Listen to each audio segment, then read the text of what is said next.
Las horas. Para mí es un placer inaugurar esta tercera semana de la simulación de aquí del Hospital Universitario Vall d'Hebron con esta mesa redonda con dos invitados de lujo. El doctor Medina y la doctora de Nadal, y la verdad es que no podíamos estar mejor acompañados para esta semana que tiene como lema compartiendo conocimiento, porque precisamente lo que venimos a hacer aquí en este espacio es compartir conocimiento desde la práctica asistencial, desde la docencia, desde la academia, desde la investigación y de lo que hacemos en el Centro de Simulación Clínica Avanzada. Por lo tanto, creo que estamos en muy buenas manos. Muchas gracias. La sesión de hoy estará centrada sobre todo en la formación de los profesionales sanitarios desde la óptica o desde el enfoque de las competencias, del aprendizaje competencial y qué papel juega la simulación como metodología docente dentro del aprendizaje competencial de nuestros profesionales sanitarios. Mi idea es aquí solo tener un papel de moderador. Lo importante es escuchar vuestras voces. Por lo tanto, voy a intentar no hablar demasiado. Así que en cualquier momento, pues, si me queréis interpelar, más que bienvenido. Me vais a permitir presentaros a nuestros ponentes, porque he dicho que son ponentes de lujo y bueno, creo que es importante situarlos dentro de la comunidad sanitaria, dentro de la comunidad de la simulación y de la academia. Por un lado tenemos al doctor Medina. El doctor Medina es enfermero y pedagogo, es doctor en Filosofía y Ciencias de la Educación y actualmente catedrático, profesor catedrático de la Universidad de Barcelona en la Facultad de Educación, además de investigador principal del grupo reconocido FODIP sobre formación docente e innovación pedagógica. Ha sido además delegado del rector para la mejora, la innovación y la investigación del aprendizaje y de la docencia. Y además, por qué no decirlo, tiene una gran trayectoria en investigación que aúna, y eso a lo mejor es uno de los grandes motivos por los cuales le hemos invitado, aúna la investigación pedagógica en el ámbito de la salud, ¿no? Actualmente tiene, solo para hacer una referencia, un proyecto I+D+I nacional sobre investigación en simulación. Por lo tanto, una voz más que reconocida. Por otro lado, también tenemos la doctora de Nadal, que aúna tanto la parte asistencial como la parte docente, por lo cual también es un perfil extraordinario para poder estar con nosotros. Es licenciada en medicina en la especialidad de anestesiología y actualmente además CAP Clinic de la unidad de reanimación de aquí del hospital. Además, también es profesora asociada de la Universidad Autónoma de Barcelona y especialmente cabe destacar que es doctora en medicina y cirugía y además coordina dentro de la universidad todo lo que es la simulación clínica en la unidad docente que tenemos aquí en el campus, en la Facultad de Medicina.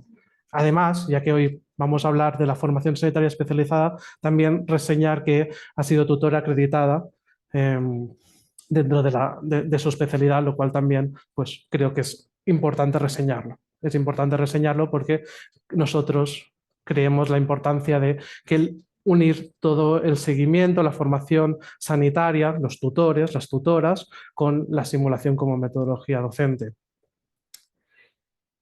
Añadir también, ya que estamos hablando de simulación, que es facilitadora en simulación, formada y acreditada por el Hospital Virtual de Valdecillas en el 2016 y además pues, tiene mucha trayectoria en el desarrollo de programas de simulación aquí, dentro de nuestro centro, además de la universidad. Por lo tanto, también muchas gracias por estar aquí.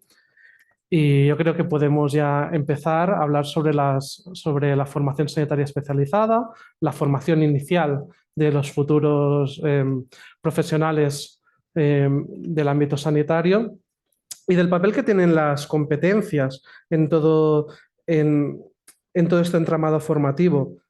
Sabéis que normalmente en el ámbito sanitario hablamos de habilidades técnicas y no técnicas. Hemos hablado, incluso en la inauguración se habla mucho. Seguramente las habilidades no técnicas, estas habilidades que también en otros ámbitos llamamos competencias transversales, comunicación, liderazgo, trabajo en equipo, pues ya nos están remitiendo esta idea también de competencia, ¿no? Que no es más que el despliegue de conocimientos conceptuales, procedimentales, actitudinales, para dar respuesta, en este caso específico, a situaciones de la práctica profesional clínica. Y todo esto no es nuevo. Permitirme hacer un momento de histórico antes de dar la palabra. En 2008 ya aparece, ¿no?, en el BOE un real decreto donde se insta o se sugiere amablemente que los profesionales sanitarios se deberían de formar desde una óptica competencial, pero incluso en la actualidad vemos que esto aún no se ha trasladado en la práctica profesional. Sí que aparece en algunos programas formativos. El primero me consta en oncología, en el año 2013, pero sobre el papel, no a lo mejor sobre la práctica, y hemos de ir viendo cómo todo esto va evolucionando. Sí que en la universidad, desde la LOMLOE, desde la LOMLOE, disculpar, no me sale la palabra, desde la LOMLOE y actualmente con la LOSU aparece, ¿no? Y en la universidad tenemos, la formación inicial tenemos más trayectoria en competencias. Por lo tanto, creo que también podéis hablar mucho de esto. La primera pregunta es simple. ¿Tiene sentido estructurar la formación sanitaria desde un enfoque competencial? ¿Tiene sentido hablar de competencias para nuestros profesionales sanitarios? Por favor, no, por favor. Como primera pregunta, es una pregunta estupenda y creo que todos estamos de acuerdo en que es un sí en mayúsculas, ¿no? El sentido. Y de hecho, no solo en nuestra profesión sanitaria, sino en el resto de profesiones, el poder demostrar, ¿no?, que aparte de saber hacer y unos conocimientos, lo sabes aplicar y esto se evalúa mediante competencias, ¿no? O sea que es un sí en mayúsculas. Creo que hemos avanzado muchísimo en los últimos años en todo el tema de este tipo de formación y de evaluación por competencias en la formación posgraduada, pero que todavía estamos bastante lejos desde el punto de vista de grado, ¿no? Y luego, si queréis, lo podemos ampliar un poquito. Pues yo me sumo a la respuesta afirmativa, añadiendo algunas sugerencias desde la experiencia tanto en grado docente como desde la investigación. Quizá no se haya hecho todavía suficiente énfasis en la naturaleza dinámica. Ahora me estoy refiriendo básicamente en el contexto de la simulación.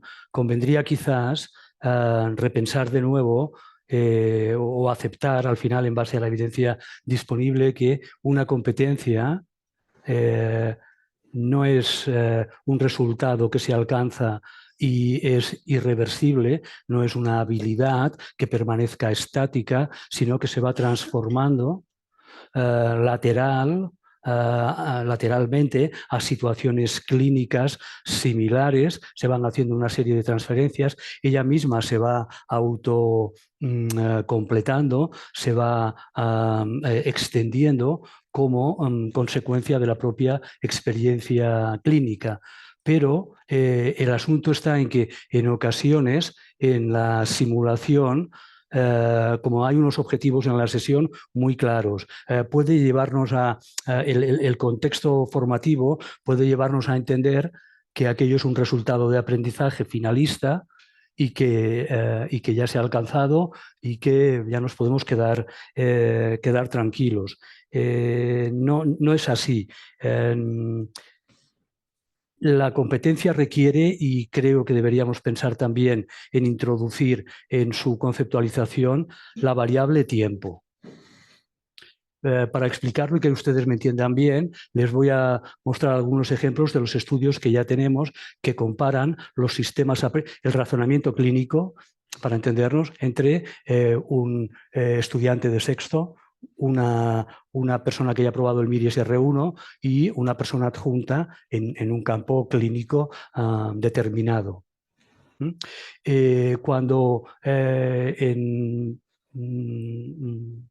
no sé, estoy pensando en neumología, un R1, un estudiante de sexto curso y una adjunta están mirando una placa de una neumonía por organización, están delante de la misma imagen, pero están viendo cosas radicalmente distintas.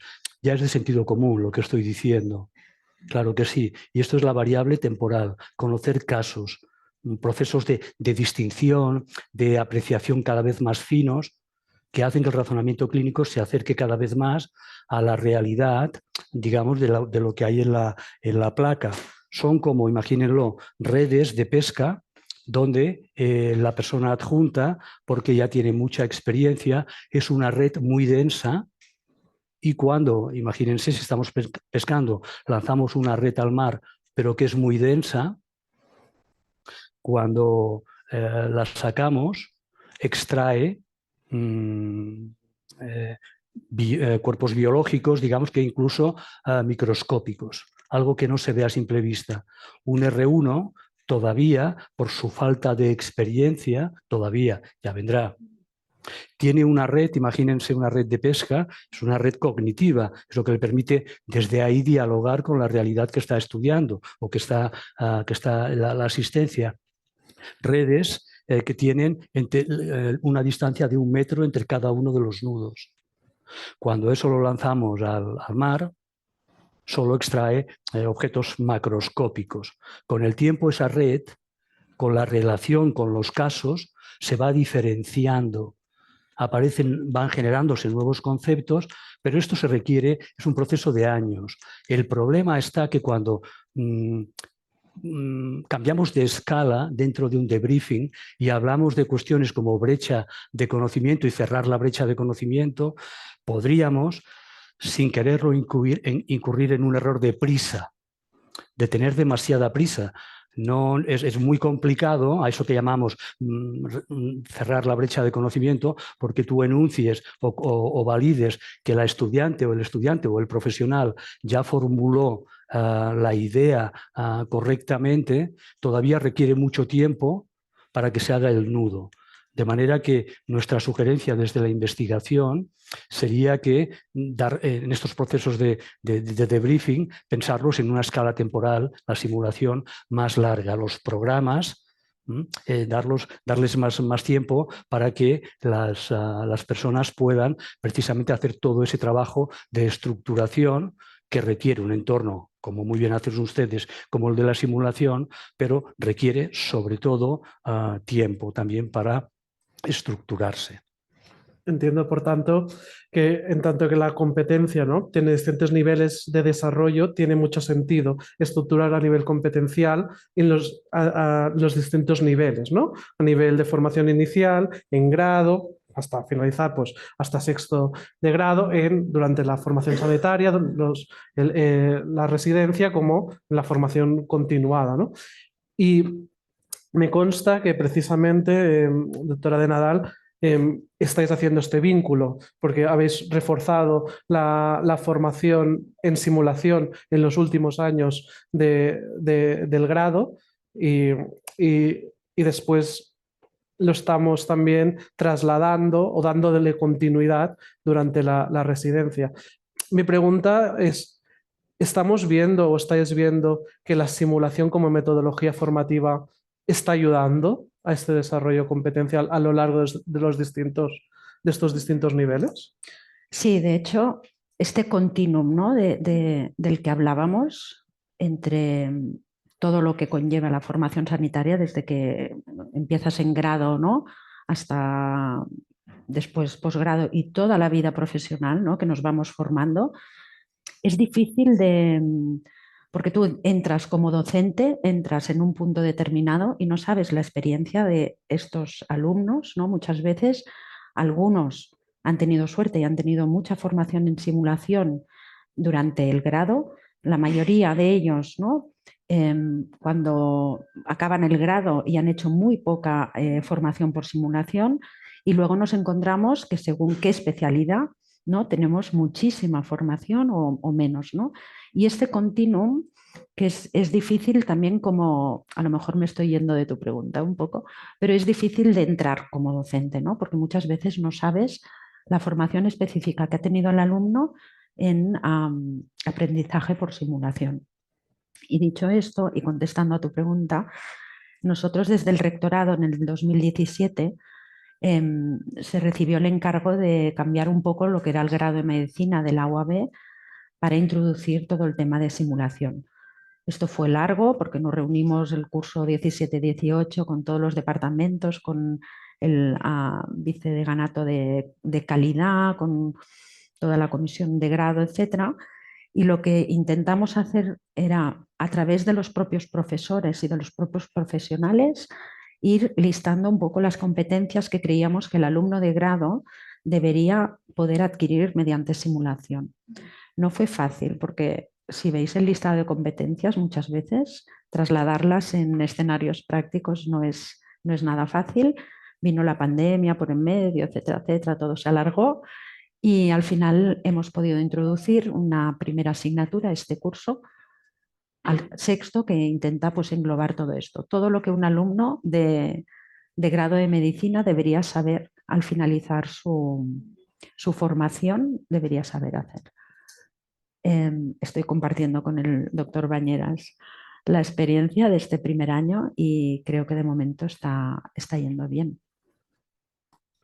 Sí, así nos llegan, ¿no? También ya empiezan a haber evidencias de cómo la simulación está ayudando a este desarrollo competencial en los distintos niveles. Por lo tanto, me gustaría ir un paso más allá en este debate, sí, aceptando, ¿no? Tomando la premisa de que la idoneidad de esta metodología de la simulación y del enfoque competencial, me gustaría poder abrir un poco el diálogo que estamos teniendo y se ve claramente entre lo que es la investigación y lo que es la práctica docente y asistencial. Y os quería hacer preguntas muy dirigidas para ver cómo estos dos mundos nos pueden ayudar a pensar, ¿no? Desde nuevos sitios la simulación. La primera pregunta, doctor Medina, es ¿qué nos dice la investigación educativa, la investigación más reciente que se ha hecho sobre simulación y sobre procesos de debriefing en simulación,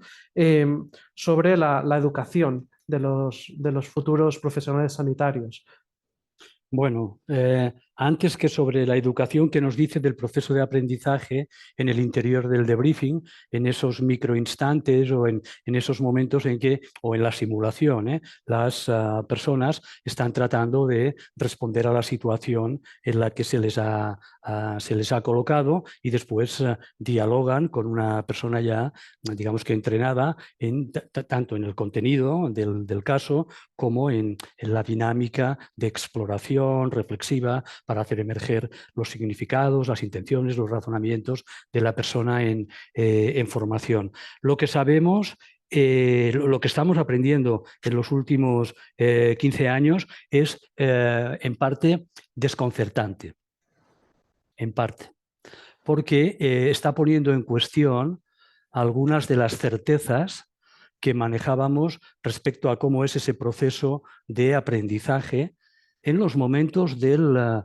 debriefing. En este proyecto de investigación que comentaba Isaac, estamos tratando de desentrañar cómo es ese proceso en tiempo real, en interacciones en el debriefing, que pueden, en fin, como ustedes saben muy bien, durar de 20 segundos, un minuto, en fin, son muy variables la duración de estas interacciones. ¿Cómo aprende la persona que está participando? ¿Qué es lo que aprende y cómo es ese proceso? Los resultados son interesantísimos, pero en parte desconcertantes, porque ponen en cuestión algunas de las certezas, si quieren, de los paradigmas que manejábamos hasta hace 15 o 20 años respecto al aprendizaje en general y al aprendizaje en tiempo real. En primer lugar, ponen en cuestión la metáfora computacional, esa idea de que nuestro cerebro es una computadora. No es así. En términos de aprendizaje o en términos de cognición. Está muy instalada en el imaginario de todos los profesionales de la educación y de la salud la idea de que percibimos, hay un input, luego hay unos procesos de inferencia, en el caso de ustedes, pues el razonamiento clínico, después de esa percepción y en todo caso hay una yuxtaposición cronológica. Primero viene la percepción y luego viene ese proceso de inferencia. Y por último, la prescripción, la acción clínica, la acción profesional de qué se trate. Por tanto, si lo pensamos, es un proceso lineal. Y en un principio es un proceso que es secuencial, las dos cosas. No es así. No es el proceso de aprendizaje de los y las estudiantes, el de ustedes, en general, es un proceso que de entrada no es lineal y es recursivo, se parece más a los procesos de biofeedback que ustedes conocen muy bien.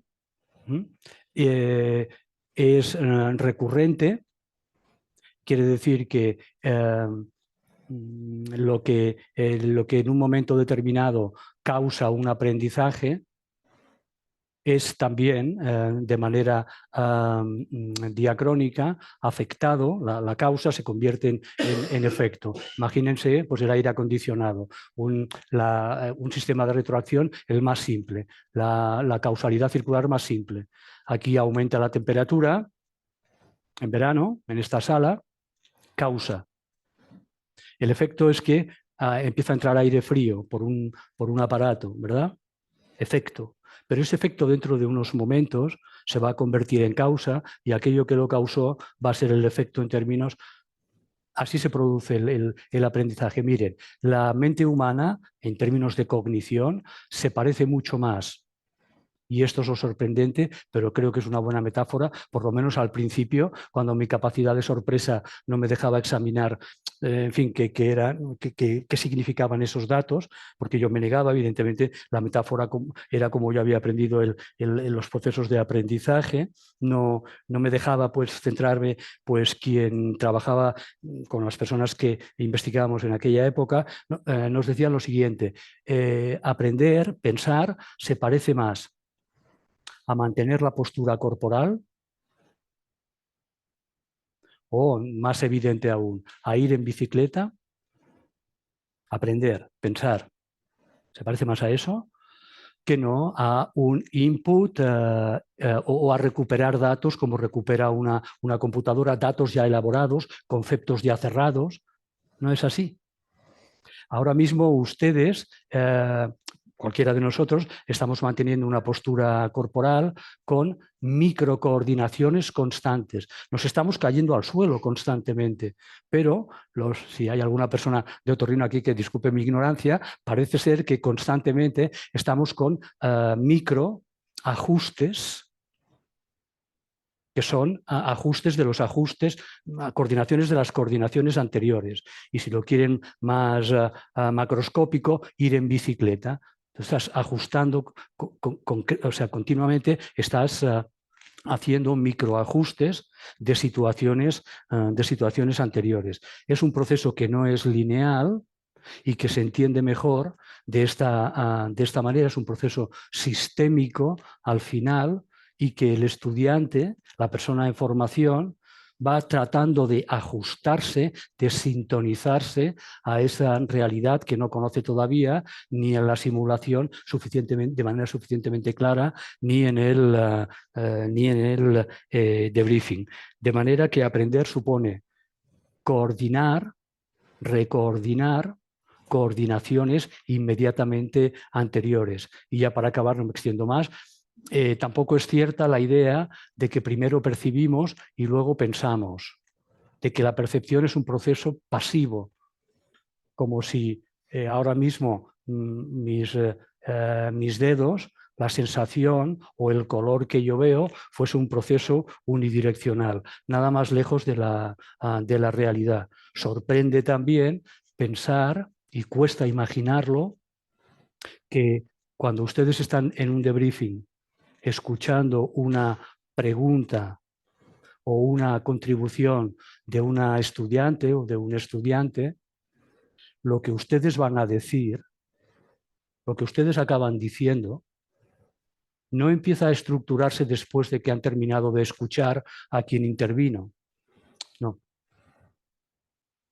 sino que desde el la respuesta se está construyendo desde el primer microsegundo que empieza a hablar la estudiante, la respuesta. Es contraintuitivo por la manera como nos han enseñado ese proceso lineal. Primero tú escuchas y luego preparas. No.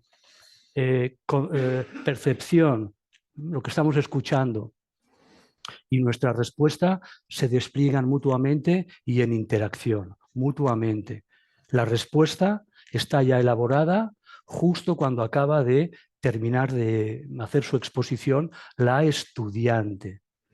No está predeterminada, no es ir a un disco duro y sacar eso de recordar como sacar información. No es así, es una capacidad distribuida en áreas de neuronas masivas, distribuidas en muchas zonas del córtex cerebral. Digamos que todo esto nos está haciendo, estas evidencias, intentando explicárselo sin reconsiderar muchas de las cuestiones de cómo aprendemos y por tanto de cómo debemos enseñar en el debriefing o en la simulación. Perfecto. Permíteme recapitular, por lo tanto, esta aportación desde la investigación, ¿no? Desde investigación en aprendizaje, en los procesos de aprendizaje. Por un lado, tener en cuenta estos procesos de percepción, cognición y acción que no serían consecutivos, sino se reproducen de forma simultánea, ¿no? Desde todo este paradigma de la cognición situada, ¿no? que se llama, ¿no? Que nos hacen pensar diferente cómo hemos de pensar estos procesos y cómo hemos de interactuar en estos procesos, y también esta idea de no linealidad del aprendizaje, de constante adecuación, de reconfiguración de los, bueno, ya no sé si podemos seguir hablando de esquemas, pero sí de las estructuras neurales que tenemos y nos hacen pensar. Después ya le anticipo que voy a preguntar qué derivaciones tiene a nivel de la práctica docente, pero para no desviarnos de este diálogo también vamos a ver qué hemos aprendido desde la práctica docente, es decir, después de estar ya bastantes años enseñando mediante esta metodología de aprendizaje, de enseñanza-aprendizaje, que es la simulación clínica, y de estar enseñando profesionales sanitarios o futuros profesionales sanitarios, ¿qué hemos aprendido? ¿Qué podemos hacer con la simulación en estos procesos? Sí, exacto.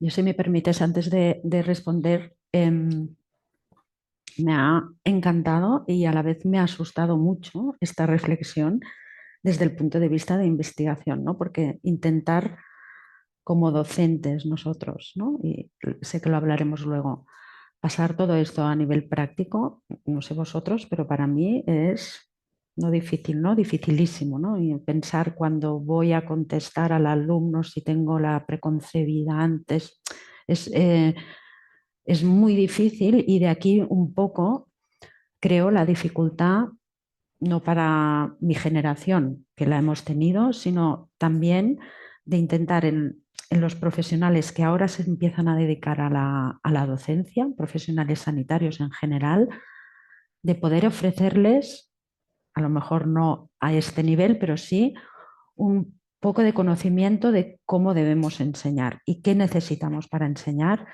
No simplemente, ¿no? Yo lo he ido haciendo así un poco sin de esto, ahora un curso aquí, un curso allí, ¿no? Pero es importantísimo, creo, para todos los profesionales, se dediquen o no, un poco de conocimiento en este sentido. si profundizamos, ¿no?, a este nivel de investigación, sería ya para a lo mejor los que diseñamos o los que estamos, pero la dificultad que nos hemos encontrado a nivel práctico de todo esto es un profesorado que uno, según qué edad tuviera, con perdón, no tenía pajotera idea de lo que era simulación y se ha intentado hacer una formación en este caso un poco dispersa.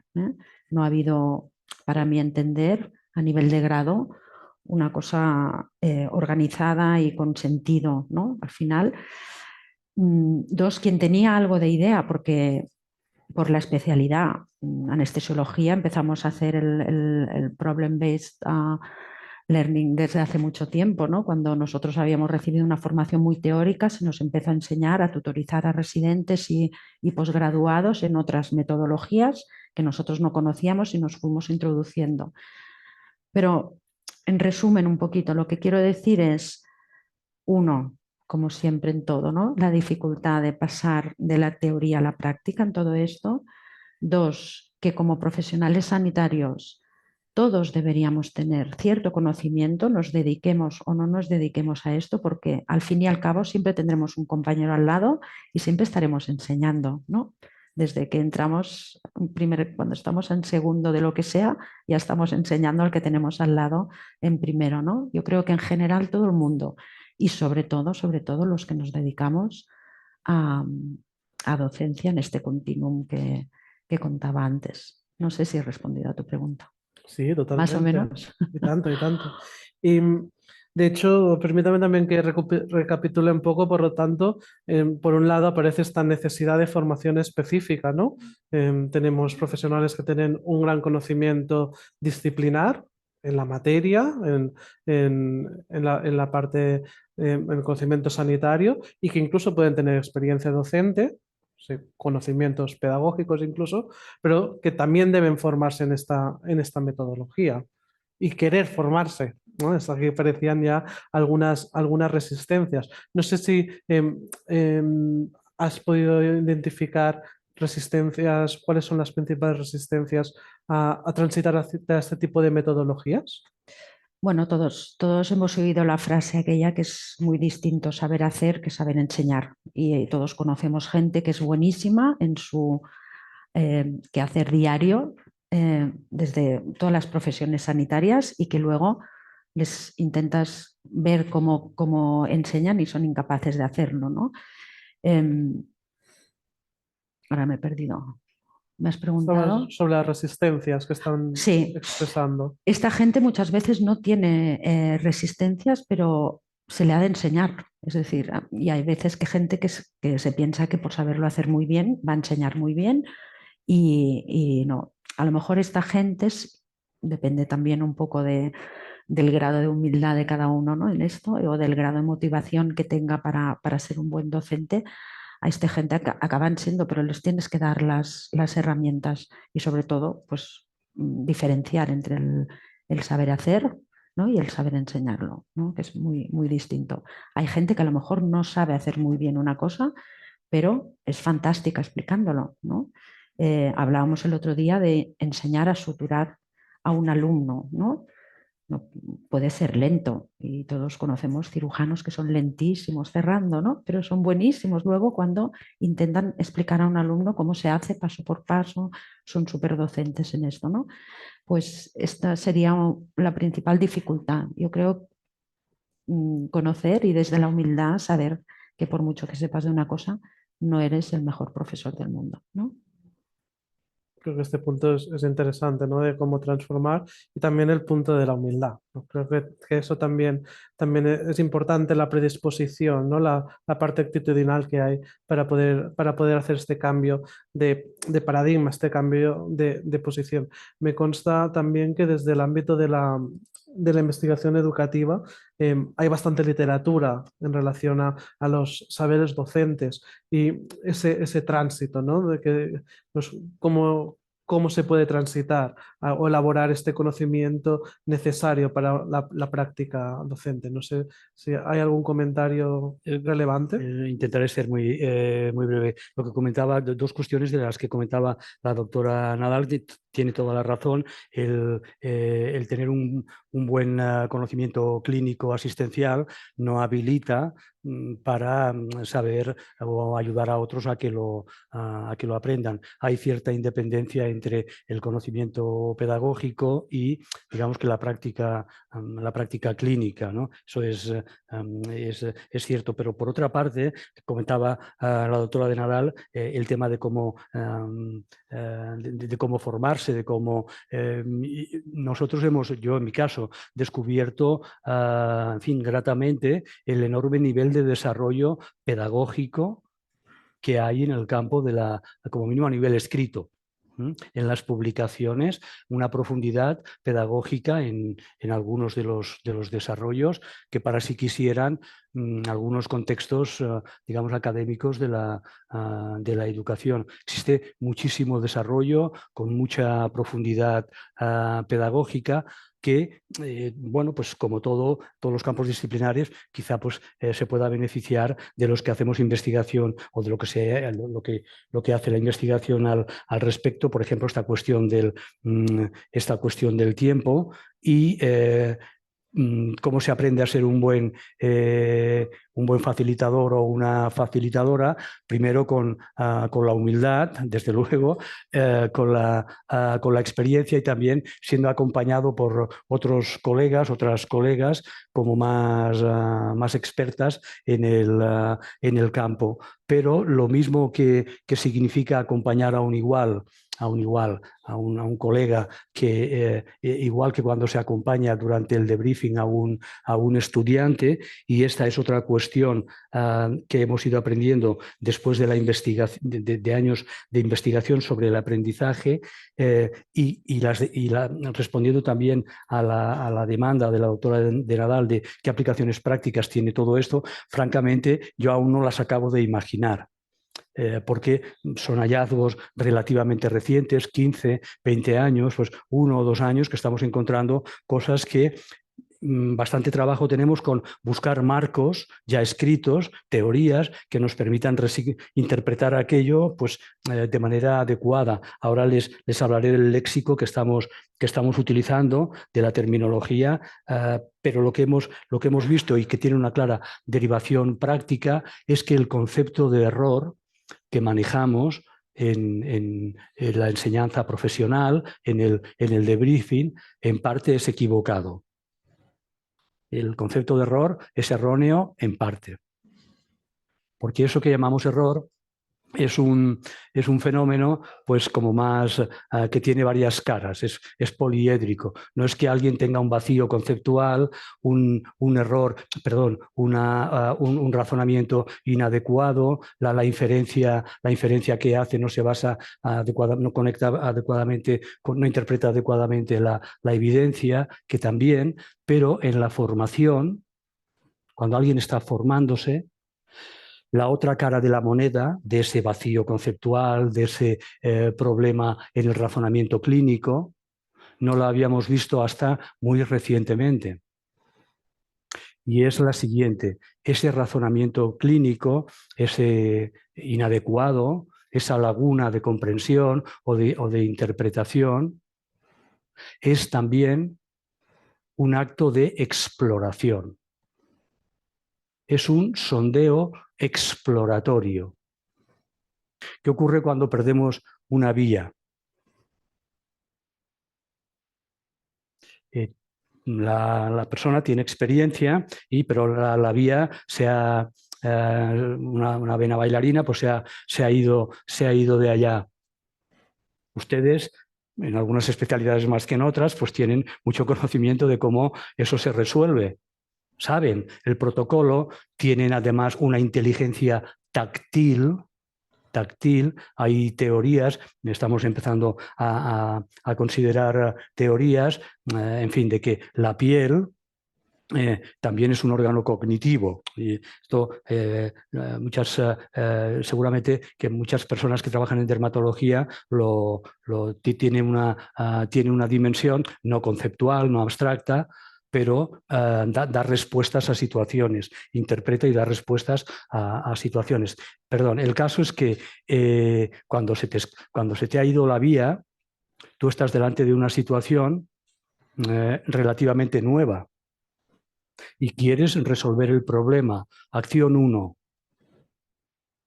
primera cara de la moneda, perdón, resolver el problema. Pero estás a oscuras, no sabes, palpas.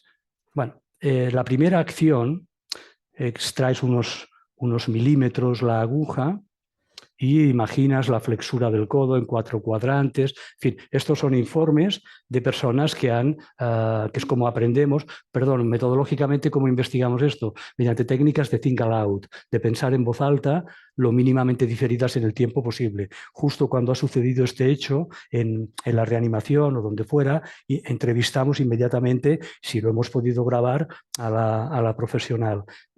Evoca qué ha sucedido aquí. Bueno, pues en el primer intento, pues bueno, en el cuadrante superior izquierdo y hacia la superficie.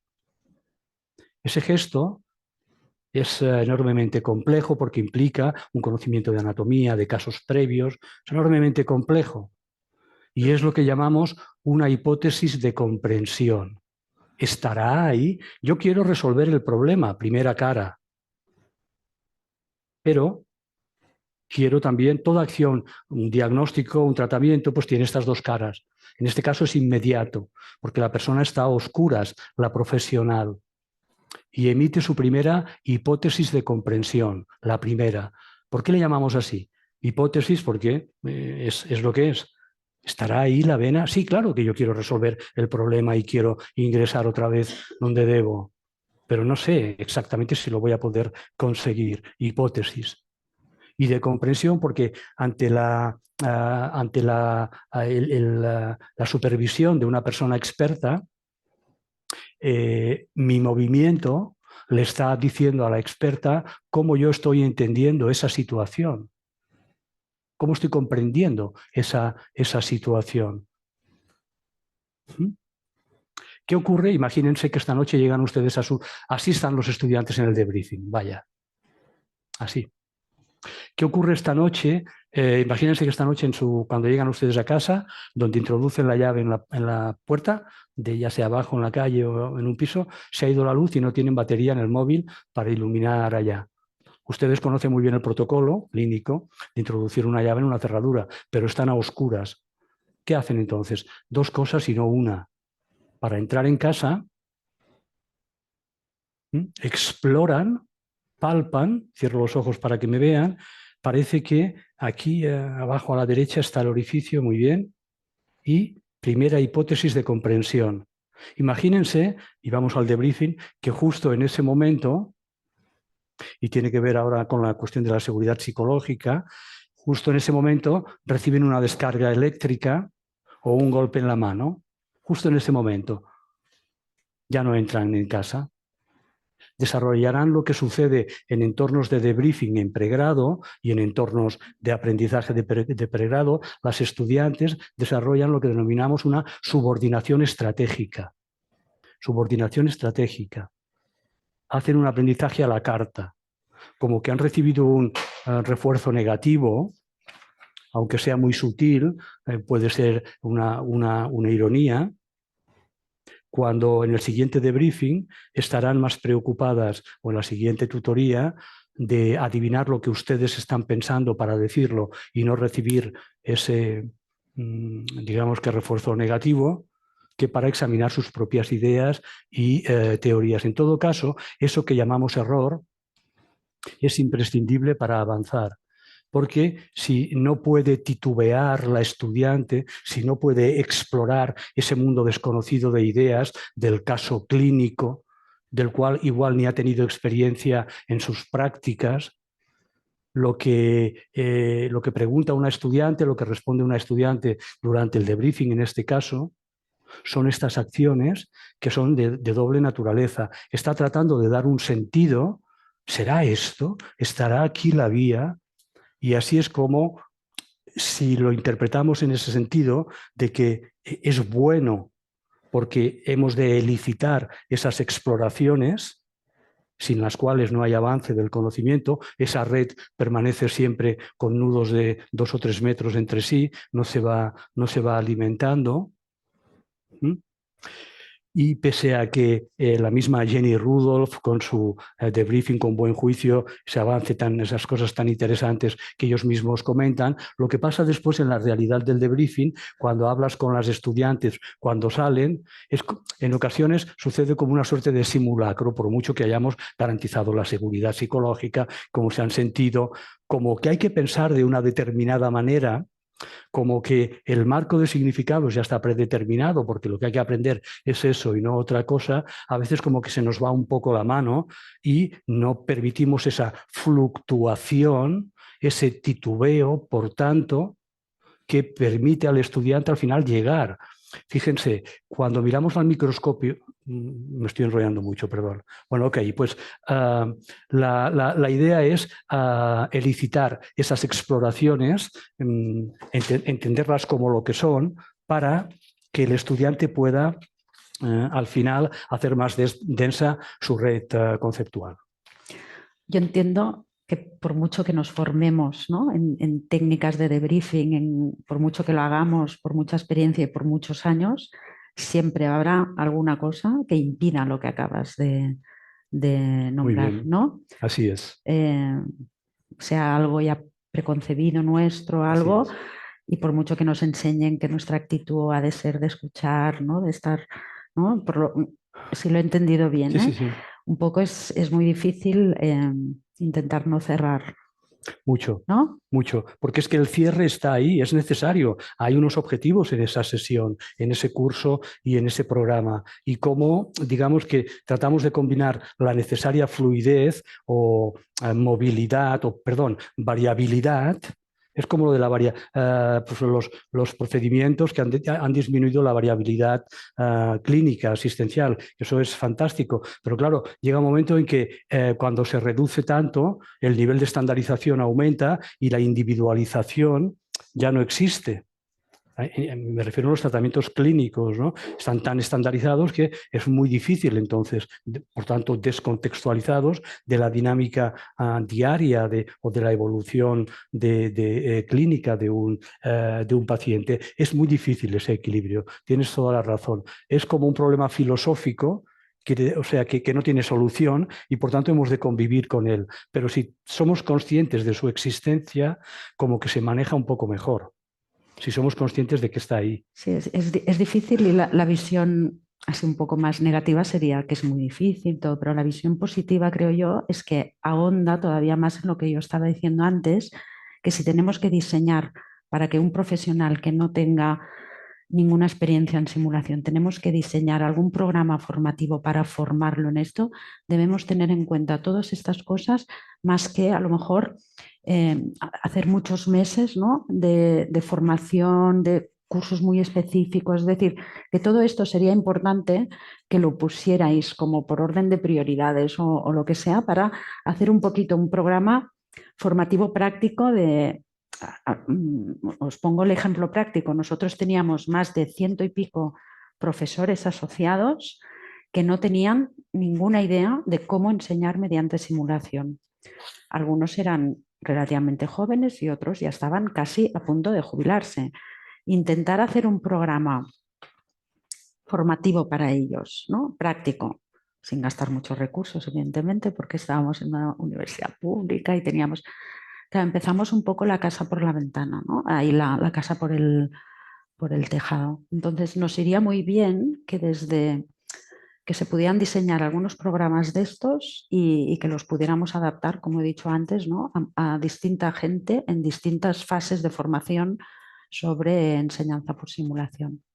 No sé si es... Pues estaría demasiado bien pasar de no, la teoría a la práctica. Yo por la parte que a nosotros como investigadores o como equipo de investigación en la universidad y en la línea de lo que tenemos pendiente que pronto solucionaremos, pues invitar al Centro de Simulación Avanzada pues a que trabajemos colaborativamente para experimentar precisamente, hacer un programa piloto, bueno, viendo cómo estas cuestiones que estamos aprendiendo podrían articularse en forma pedagógica, sí, claro.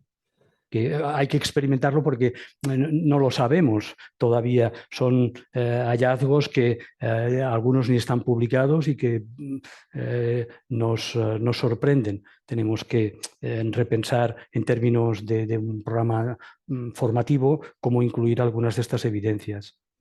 Pero podemos, bueno, repensarlo, claro.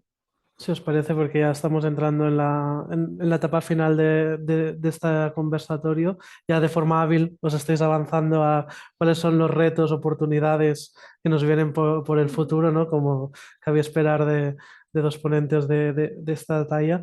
Han salido cosas, ¿no? Como podemos repensar la concepción de los procesos de aprendizaje, del error, la necesidad, ¿no? De cómo podemos adaptar la formación de los facilitadores en función de su momento también de aprendizaje docente, pero ¿qué otros retos, no? Y aquí os abro, os pido concreción. ¿Qué retos o qué oportunidades de cara al futuro corto, medio plazo debemos afrontar como comunidad en simulación clínica? Yo creo que el primero es lo primero que he dicho, que es intentar hacer en grado lo que se está haciendo muy bien y que se ha avanzado muchísimo en posgrado. No todas las universidades de nuestro país están a la altura de lo que hemos hecho en posgrado y creo que hay todavía mucho trabajo por hacer. En segundo lugar, y también lo he ido comentando, establecer un poco una guía formativa, un texto formativo, no para ya profesionales sanitarios en posgrado, sino para profesores universitarios, ¿no? Que no sé si está hecho, pero iría muy bien. Y la tercera cosa, que creo que es muy importante, es que hemos ido evaluando los conocimientos por un lado de los alumnos, ¿no? Y ahora que estamos haciendo simulación, estamos evaluando como competencias, tanto básicas como esto, mediante simulación, ¿no? Entonces, yo creo que un reto que tenemos y que se ha logrado en otros ámbitos es poder establecer una evaluación de las dos cosas, es decir, evaluar las competencias no por separado, ¿no? El conocimiento teórico por un lado y lo otro. Y esto a medida que vayamos avanzando, y sé que hay otras universidades que hacen estas evaluaciones de este tipo, ¿no? Es un reto que personalmente creo que tenemos en universidad pública. Todavía nos queda trabajo por hacer. ¿Te refieres a la SECOE, por ejemplo? Exacto, ¿no? La SECOE, de hecho, al principio parecía que fueran una parte de evaluación de esta nueva asignatura que tenemos de simulación, pero luego cayeron, ¿no? Entonces, es difícil. El tema de cómo evaluamos todo esto, yo creo que es un reto, porque todavía estamos muy rígidos en este sentido, ¿no? Todavía estamos rígidos de pasar de teoría a simulación. En la evaluación creo que costará un poco más. También a nivel de recursos, porque siempre evaluar un escenario y todo esto es siempre más costoso en tiempo, en recursos, todo esto. Y aquí entraríamos en otro tema. Pero es un reto para mí. Gracias. ¿Algún reto? ¿Podemos añadir? Avanzar en nuestra comprensión de las dinámicas y las trayectorias de aprendizaje durante el debriefing, para así poder situarnos de una manera pues, más eficaz en términos didácticos o pedagógicos cuando comprendemos mejor la naturaleza del fenómeno que estamos tratando de gestionar, de provocar, de elicitar. Al conocerlo con más detalle, como estamos haciendo estos años, seguramente podremos actuar con mayor eficacia en términos pedagógicos, ¿no? Este sería uno de los retos, seguir investigando pero al mismo tiempo con la conciencia que deben tener ustedes, insisto, en que en simulación concreto muchas de las cuestiones que ahora las universidades, las facultades de educación a nivel de España, donde se supone que, en fin, deberíamos estar como más avanzados que ustedes en algunas cuestiones, pues, por ejemplo, nosotros no enseñamos con ABP. Están ustedes mucho más avanzados que nosotros al respecto. Ni el ortodoxo, que es el más caro, ni digamos que diferentes niveles o progresivos de integración. O sea, la integración curricular, por decirlo, es inexistente. Estoy tratando de comunicarles que ustedes ya tienen un nivel de progreso y de evolución que para sí querrían pues otros ámbitos que se dedican académica y profesionalmente, pero esto no significa que esté todo hecho, ¿no? Sino que al contrario, pues continuar con esa motivación, esa capacidad que tienen de diseñar y de, en fin, implementar proyectos que ya en sí mismos ya son pedagógicamente muy avanzados. Pensaba cuando lo comentaba la doctora de Nadal, podremos tomar contacto con una colega, la doctora Elena Cano, que lleva muchos años investigando la evaluación de competencias y los modelos también más dinámicos de esta evaluación de competencias. Más concretamente el papel del feedback al final, que, como decíamos con nuestro ejemplo de un termostato, que es el feedback más simple, juega un papel fundamental. Estas recoordinaciones que les decía es feedback, biofeedback inmediato. Digamos que el feedback juega un papel fundamental en el aprendizaje, en lo que sabemos, y esta colega les puede, en fin, ya hablaremos, porque puede hacer aportaciones bien interesantes para ayudarles a entender esta evaluación de competencias también desde una lógica más dinámica. Pues gracias también.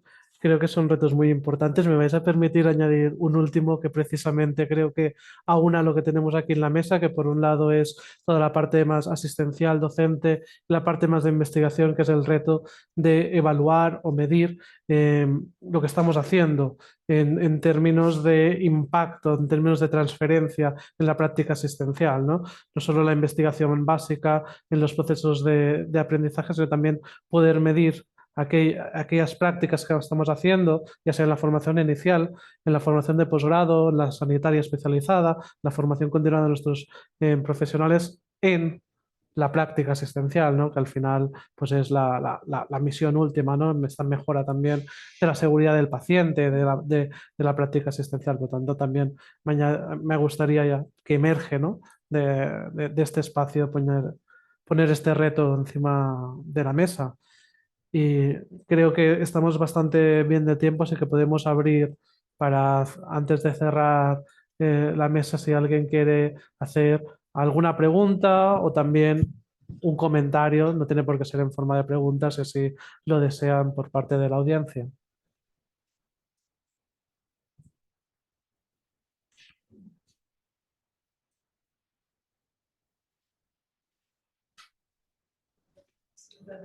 A ver. Bueno. Gracias. Agradeceros todo lo que ha salido aquí. Nosotros que no estamos acostumbrados por lo menos yo, a estar en conferencias o escuchando a expertos hablar propiamente en términos de metodología, de pedagogía, pues a mí me ha resultado muy, muy ilustrativo. Pero sobre todo lo que más me ha gustado por interés es esta última parte. Y yo creo que es una prueba de lo que pasa cuando nos sentamos a hablar, ¿no? Que rápidamente salen propuestas y áreas donde podemos avanzar de una forma espectacular. Y yo creo que aquí han salido como mínimo 2 o 3 que creo que serían maravillosas y que ilustran la importancia de la sinergia y de que uniendo conocimiento y esfuerzo, pues caminamos mucho más rápido y que podemos contribuir a dar mucha más luz en este camino apasionante. Muchas gracias por ello. Simplemente. Gracias, Mónica.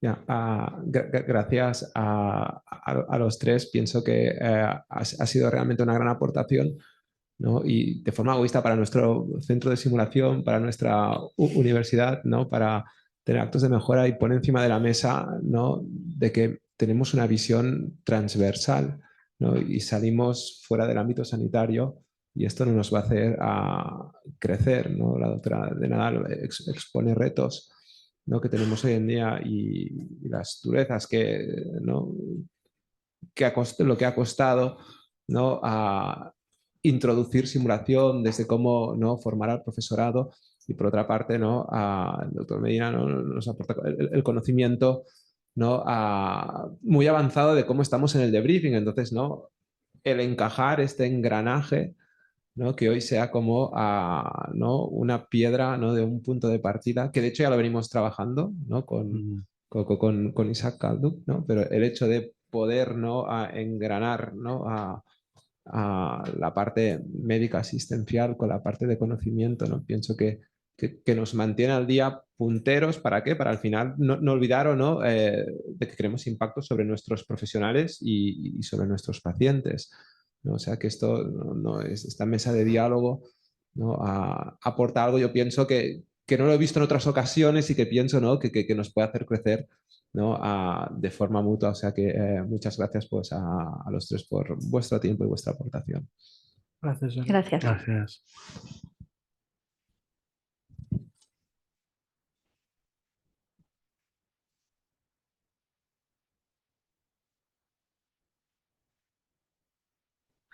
Bien, pues yo creo que si no hay ningún otro comentario o pregunta, podemos cerrar muy satisfechos esta mesa. Os quiero agradecer personalmente a los dos las contribuciones, porque realmente, como comentaba Mónica, Jordi, creo que nos abren un futuro muy interesante, con retos, con oportunidades y sobre todo con puntos de mejora, puntos de mejora claves que han de repercutir sí o sí a cómo estamos formando a nuestros profesionales sanitarios y, por tanto, o por consecuencia, a la calidad asistencial de nuestras instituciones.